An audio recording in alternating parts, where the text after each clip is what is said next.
Olá, como vai?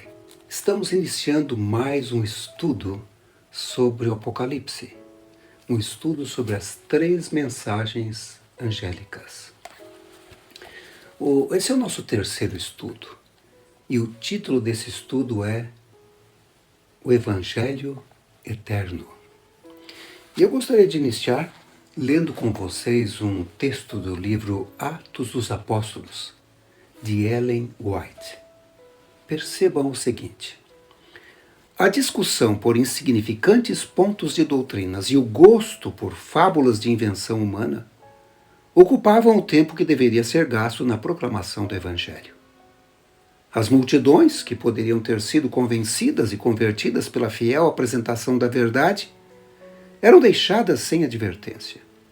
A espiritualidade decaía rapidamente e parecia que Satanás estava prestes a dominar os que se declaravam seguidores de Cristo.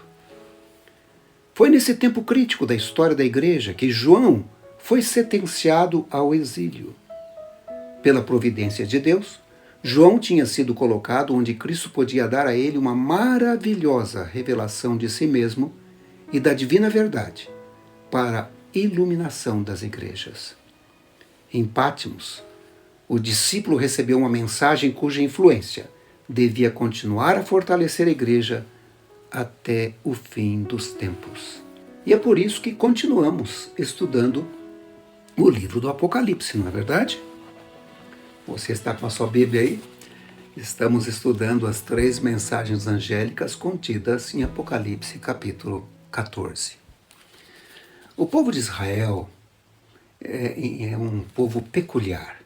E eles têm algo que os distingue. É uma declaração de fé que os distingue de outros povos.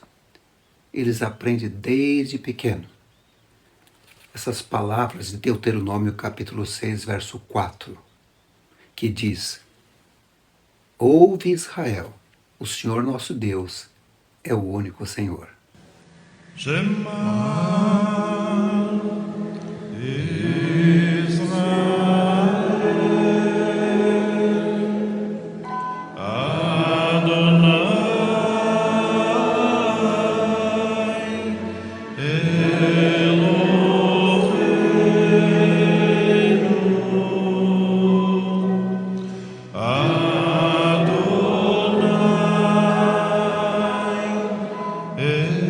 Para os adventistas, a nossa Shema, poderíamos dizer que é Apocalipse capítulo 14. Essas três mensagens angélicas, não é? E durante as várias semanas que estaremos estudando, vamos tentar colocar na nossa memória, na nossa mente, essas três mensagens tão importantes que estão em Apocalipse 14, dos versos 6 até o verso 9. Hoje vou dar uma versão reduzida. Tentem colocar na memória. A primeira está em Apocalipse 14, verso 7. Diz assim: temei a Deus e dai-lhe glória, pois é chegada a hora do seu juízo. O julgamento começou. O julgamento chegou. É chegada a hora do seu juízo. O mundo está sendo julgado. Essa é a primeira mensagem angélica em forma reduzida. Vamos para a segunda. Está em Apocalipse 14, verso 8, diz assim: caiu a grande Babilônia.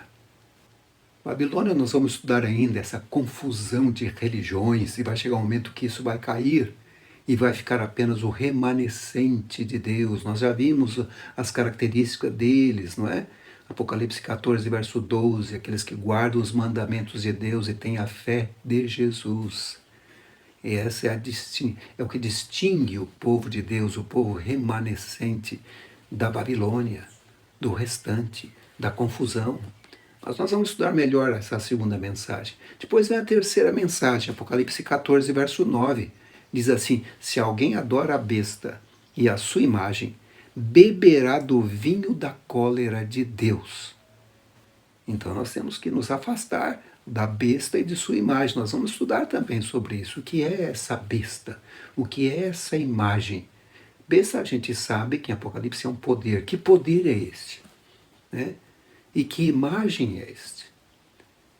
Que sinal da besta é esse? Que alguns conhecem muito bem como 666. Vamos estudar isso ao longo do nosso estudo do Apocalipse. Essa é uma versão reduzida do nosso Shema. E eu lembro a você que esse nosso estudo também está na internet. Você pode ver o link aqui embaixo. Essa lição é produzida pela Casa Publicadora Brasileira, né? Normalmente as pessoas falam CPB, ou Casa Publicadora Brasileira, e você tem aqui o link para acessar esse guia de estudo. Bom, quando se fala em Apocalipse, a gente sabe que Apocalipse é a revelação. Apocalipse não fala só de dragões, não fala só de bestas assustadoras, outros símbolos místicos, outras imagens estranhas. Mas a mensagem do Apocalipse é uma mensagem de graça e esperança.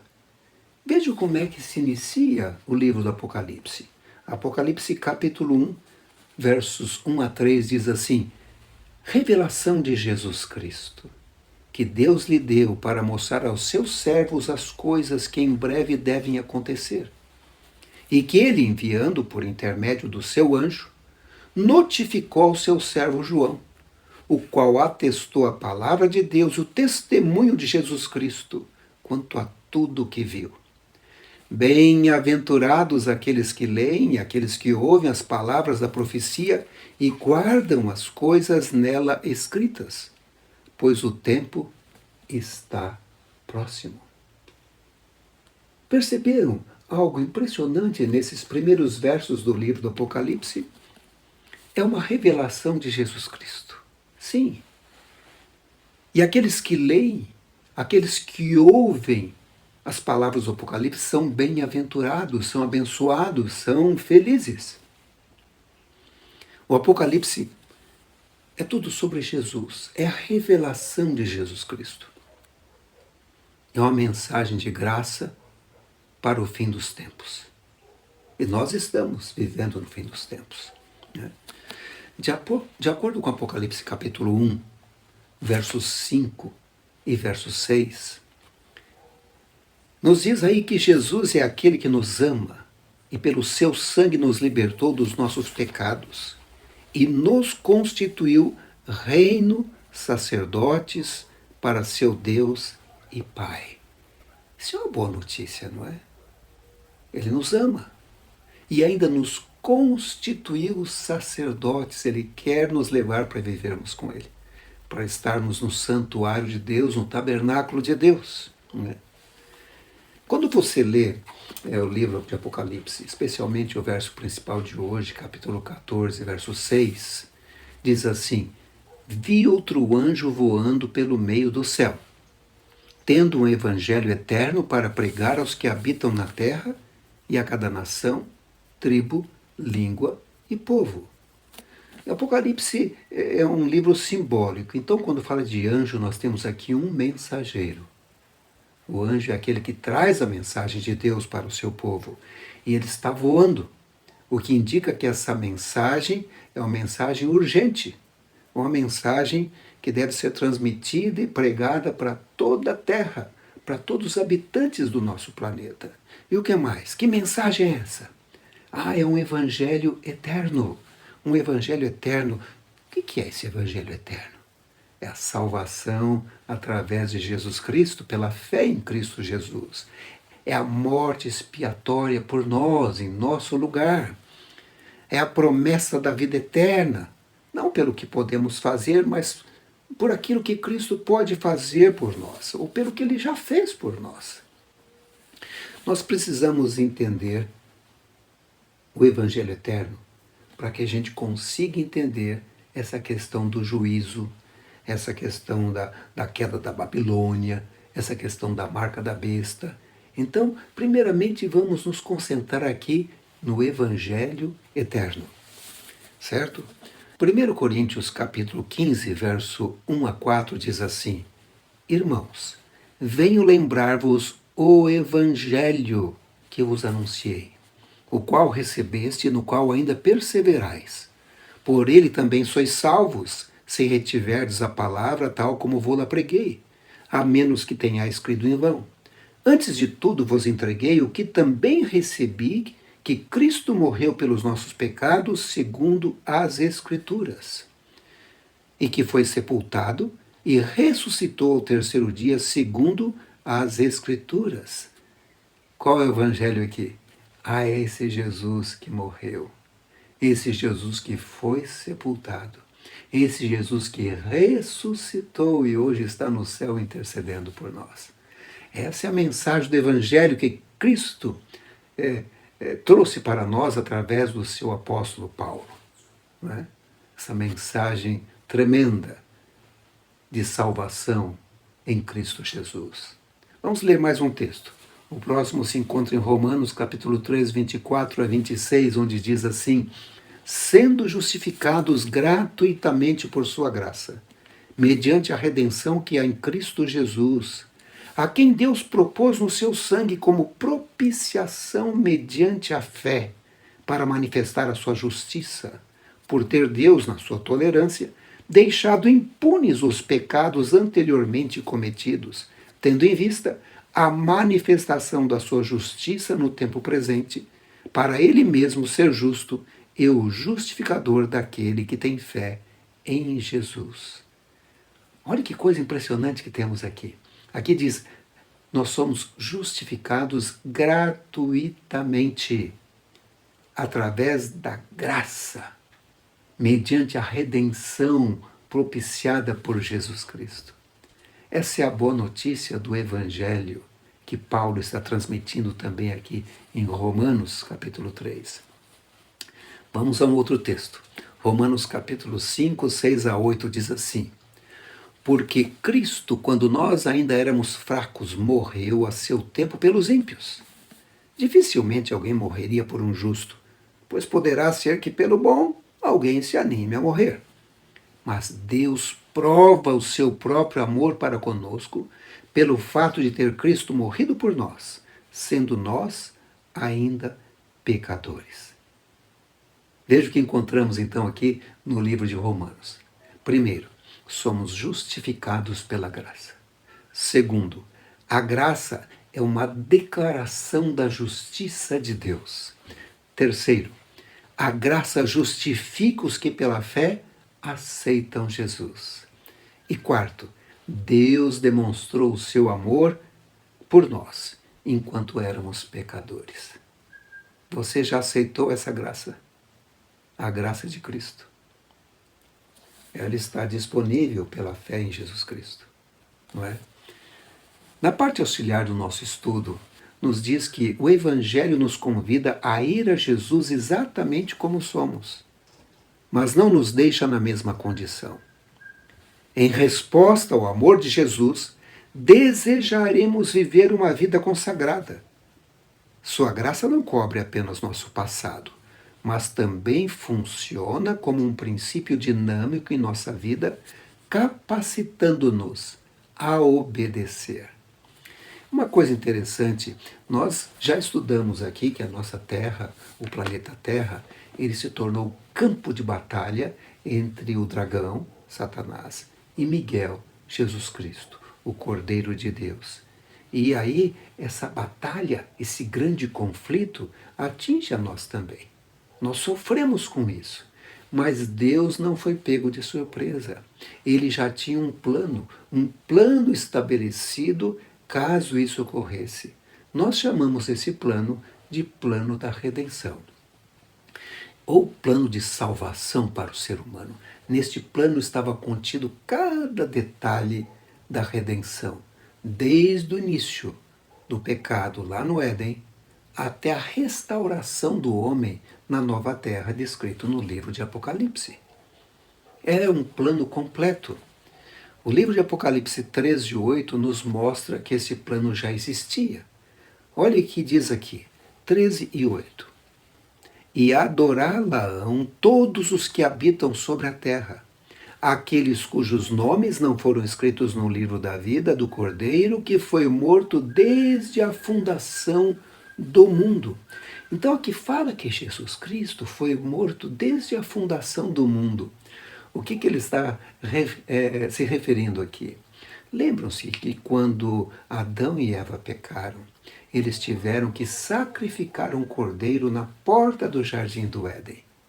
E ao sacrificar esse cordeiro, era como se eles estivessem crendo no sacrifício do Cordeiro de Deus, que seria Jesus, que viria no futuro, cerca de 4.000 anos depois.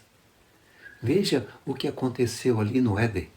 Aquele cordeiro foi morto, e isso prefigurava a vinda de Jesus. Era um símbolo da morte de Jesus na cruz do Calvário. E é por isso que é nos dito aqui no livro de Apocalipse, o cordeiro que foi morto desde a fundação do mundo. Mas tem outro texto também interessante, está em 1 Pedro capítulo 1, verso 18 a 20. E esse texto diz assim: sabendo que não foi mediante coisas corruptíveis como prata ou ouro, que fosseis resgatados do vosso fútil procedimento que vossos pais vos legaram, mas pelo precioso sangue, como de cordeiro sem defeito e sem mácula, o sangue de Cristo, conhecido com efeito antes da fundação do mundo, porém manifestado no fim dos tempos, por amor de vós. Então, Pedro aqui diz que Jesus, o Cordeiro de Deus, já era conhecido antes da fundação do mundo, o que indica que esse plano já havia sido estabelecido mesmo antes da criação do nosso planeta. E claro, Jesus já existia porque ele é eterno com o Pai, não é? E aqui Pedro está revelando que Deus havia previsto essa situação que poderia acontecer no futuro. Ele não foi pego de surpresa. Um outro texto que eu acho muito interessante aparece no livro O Desejado de Todas as Nações, que eu recomendo muito. Diz o texto assim: o plano da nossa redenção não foi um pensamento posterior, formulado depois da queda de Adão. Foi a revelação do mistério guardado em silêncio nos tempos eternos. Foi um desdobramento dos princípios que, desde os séculos da eternidade, tem sido o fundamento do trono de Deus. Então, o plano da redenção já havia sido concebido por Deus mesmo antes da criação do nosso planeta, mesmo antes da criação dos nossos primeiros pais, Adão e Eva. E em Efésios capítulo 1, verso 4, nós lemos o seguinte: assim como nos escolheu nele, antes da fundação do mundo, para sermos santos e irrepreensíveis perante ele em amor. Ele nos escolheu antes da fundação do mundo. Ele escolheu você antes da fundação do mundo. Ele me escolheu antes da fundação do mundo. Esse é o Evangelho eterno. Essas são as boas novas da Bíblia Sagrada. Essas são as boas novas do Evangelho. Vamos ler mais um texto agora, Apocalipse, capítulo 14, verso 6. Já lemos, já. Mas agora nós lemos esses outros versos e vamos colocar um pouco mais as ideias em ordem, tá bem? 14, verso 6, lembram-se que diz: vi outro anjo voando pelo meio do céu, tendo um evangelho eterno. Agora vocês já sabem qual é o evangelho eterno. E esse evangelho eterno deveria ser pregado aos que habitam na terra e a cada nação, a tribo, língua e povo. Então nós temos aqui esse anjo mensageiro, voando rapidamente pelo céu, porque a mensagem é urgente, né? É a mensagem do Evangelho eterno, ou seja, a salvação possível, que está disponível a cada habitante do planeta Terra, né? Ou seja, o sacrifício de Jesus. Jesus comprou a nossa salvação. Ele é o Cordeiro de Deus que tira o pecado do mundo, conforme João Batista afirmou. E essa mensagem deve ser pregada para todo habitante do nosso planeta. Cada pessoa, não importa onde ele vive. Se ele vive no Brasil, se ele vive na América do Norte, se ele vive na Europa, se ele vive na África. É uma mensagem que abrange todo o planeta, toda a tribo, toda a língua, todo o povo, não é? Pouco antes de Jesus ser levado aos céus, nós temos uma comissão, uma tarefa que Jesus passou aos seus discípulos. E ela está descrita em Mateus capítulo 28, verso 19 e 20. É uma tarefa aos discípulos, mas também é uma tarefa para mim e para você. Então, vamos ler o que diz Mateus capítulo 28, verso 19 e 20. Ide, portanto, fazei discípulos de todas as nações, batizando-os em nome do Pai e do Filho e do Espírito Santo, ensinando-os a guardar todas as coisas que vos tenho ordenado. E eis que estou convosco todos os dias, até a consumação dos séculos. Deixe-me contar um pouco de uma experiência que tive, que para mim foi muito importante, e eu aguardo no coração e na memória com muito carinho. Aconteceu em 2016. Eu tive o privilégio de participar de um evento que abrangeu todo o país da Ruanda, lá no continente africano, um país pequeno. Dezenas de missionários se dirigiam para esse país, incluindo o presidente mundial dos Adventistas do Sétimo Dia, pastor Ted Wilson. E esses missionários e o pastor Ted Wilson iriam pregar a mensagem do Evangelho eterno ao povo daquele país. Havia pregadores jovens, pregadores adultos, mulheres, pessoas de diferentes países. A ideia era de que toda a igreja deveria estar envolvida nesse trabalho e espalhar o Evangelho eterno por aquele país. O título da campanha era Total Member Involvement.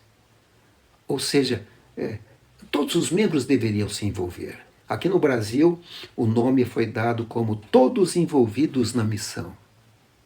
Deus honrou os esforços humanos e ao final da campanha, tivemos o maior batismo da história da Ruanda, e eu creio que provavelmente do continente africano e talvez até do mundo. Foram batizados mais de 110 mil pessoas naquela campanha evangelística no país da Ruanda. Para mim foi um privilégio estar ali na Ruanda durante aqueles cerca de um mês, vendo aquele trabalho que os missionários fizeram por diferentes lugares. E eu estava ali também trabalhando, não é? Essa é a comissão dada por Deus, descrita em Apocalipse, capítulo 14. É a maior tarefa confiada à igreja, confiada a você, confiada a mim. É a nossa tarefa também. O livro Parábolas de Jesus diz que todos que recebem no coração a mensagem do Evangelho almejarão proclamá-la. O amor de Cristo, de origem celestial, precisa encontrar expressão. Ao divulgarem os ricos tesouros da graça de Deus, cada vez mais graça de Cristo lhes será concedida. A história da igreja registra que, em 1847, a Associação Geral enviou nosso primeiro missionário para a Europa. O nome dele, John Nevin Andrews. Ellen White chamou John Andrews de o homem mais capaz de nossas fileiras. Ele falava pelo menos 7 línguas, podia repetir o Novo Testamento de memória e conhecia a maior parte do Antigo Testamento. Ele era um brilhante estudioso, escritor prolífico, pregador poderoso e teólogo competente. E assim, esse evangelho tem sido pregado, esse evangelho eterno, as 3 mensagens angélicas. Temei a Deus e dai-lhe glória, porque vinda é a hora do seu juízo. Esse é o primeiro. Né? Caiu a grande Babilônia, que tem dado a beber o vinho da sua prostituição a outros povos, essas heresias que não estão na Bíblia e que tantas igrejas propagam. E por último, se alguém adorar a besta e a sua imagem e receber a sua marca na testa ou na mão, veja, isso é muito importante. Nós vamos estar repetindo isso nesses estudos e falando dessas 3 mensagens angélicas para que vocês consigam escapar desses enganos que farão parte nesses últimos dias, né? E se apegar ao Evangelho. Né? Mateus capítulo 24, 14 também fala de um sinal importantíssimo no tempo do fim. Jesus diz assim: e será pregado esse Evangelho do reino por todo o mundo, para testemunho a todas as nações. Então virá o fim. A pregação do Evangelho vai se estender por todo o planeta, vai saltar as fronteiras geográficas, vai penetrar as áreas mais remotas da Terra, vai atingir outras línguas, outras culturas. O que mais que você pode dizer sobre o Evangelho eterno sendo pregado?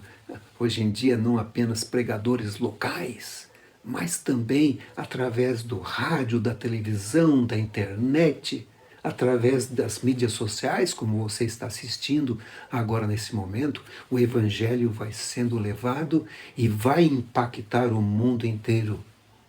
Até que vai chegar um momento que as pessoas terão que fazer a sua decisão. Ao lado do dragão, de Satanás, ou ao lado do Cordeiro, de Jesus, de Miguel. Eu espero que você já tenha feito a sua decisão ao lado de Miguel, ao lado de Jesus, né? E falando sobre a pregação do Evangelho nesses últimos dias, o livro O Grande Conflito diz assim: servos de Deus, com o rosto iluminado, irradiando uma santa consagração, se apressarão de um lugar para outro para proclamar a mensagem do céu. Por milhares de vozes em toda a extensão da terra será dada a advertência. Haverá milagres, os doentes serão curados e sinais e maravilhas acompanharão aqueles que creem. Satanás também realizará seus falsos milagres, fazendo até mesmo descer fogo do céu diante do povo. Isso está em Apocalipse capítulo 13, verso 13. Assim os habitantes da terra terão que tomar sua decisão. Qual será a sua decisão? Você já tomou a sua decisão? Está firmado nela, neste Evangelho eterno de Jesus Cristo? Eu gostaria de orar nesse momento. Orar por você, orar por mim, orar por nossas famílias, por nossos queridos, nossos conhecidos. Vamos orar. Querido Pai Celestial, estudamos hoje sobre esse Evangelho eterno e queremos agradecer pelo sacrifício de Jesus Cristo por nós. Queremos dizer que aceitamos o sacrifício de Jesus na cruz e pedimos perdão por nossos pecados. Agora, Senhor, coloque sobre cada um de teus filhos o poder do Espírito Santo, o poder de testemunhar, o poder de levar a mensagem do Evangelho eterno aonde o Senhor mandar. Mantenha acesa dentro de cada um de nós a chama do amor pelo Evangelho, o amor por Cristo Jesus. Te pedimos em nome de Jesus, o Cordeiro de Deus que tira o pecado do mundo. Amém. Chegamos ao final do nosso estudo de hoje. A cada semana estaremos nos aprofundando nas 3 mensagens angélicas, né? 3 anjos voando pelo meio do céu, com mensagens urgentes e impactantes. Nós estaremos estudando cada uma delas, mas eu queria hoje encerrar com a primeira mensagem angélica, novamente, e agora de uma forma um pouco mais completa. Apocalipse 14, versos 6 e 7. Vamos ler juntos, hein? Olhe para a tela e leia. Diz assim: vi outro anjo voando pelo meio do céu, tendo um evangelho eterno para pregar aos que se assentam sobre a terra e a cada nação, e tribo, e língua, e povo, dizendo em grande voz: temei a Deus e dai-lhe glória, pois é chegada a hora do seu juízo, e adorai aquele que fez o céu, e a terra, e o mar, e as fontes das águas. Vamos colocar isso na memória, né? Tema a Deus, dê glória a Deus, adorai a Deus, aquele que fez os céus, a terra, o mar e tudo que nele há. Nós vamos estudar um pouco melhor isso aí nos nossos próximos estudos, está bem? Que o Senhor abençoe vocês, que lhes dê uma semana abençoada e que esse estudo possa ter impactado a sua vida. e feito com que você tomasse uma decisão ao lado de Jesus. Até o nosso próximo encontro.